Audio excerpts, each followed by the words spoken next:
Hello everyone. তো সেদিন গেছিলাম একটু শালকুমার বাজারে, একটু কেনাকাটা ছিল, হ্যাঁ বোনের জন্য একটু শপিং করার ছিল। তো আমরা সেখানে গিয়ে দু একটা দোকানে একটু ঘাটাঘাটি করে দেখছিলাম যে কোনটা কী নিব না নিব। তো নেওয়া হয়ে গেল। জানি না গলাটা কীরকম খুসখুস করতেছে, যাই হোক। তারপর কেনাকাটি করে যাওয়ার পর আমাদের আরও অন্য কিছু কেনার ছিল, সেটাও মানে কিনে ঠিনে একদম শালকুমার বাজারটা গোল গোল করে ঘুরে আমরা চলে আসলাম অন্য দোকানে আরও জিনিস নিতে। নেওয়া শেষ, তারপরে আমি চলে গেলাম একটু পার্লারে।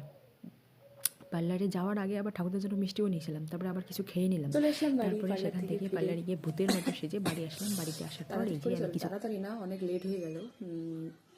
একটু কেনাকাটি ছিল ঠাকুরদার জন্য, একটু মিষ্টি জাতীয় কোনো কিছু জিনিস কেনার ছিল। তারপরে একটু পার্লারে ঢুকে চলে আসলাম ফটাফট। এখন খাবো, কারণ প্রচণ্ড খিদে পেয়েছি। বাই।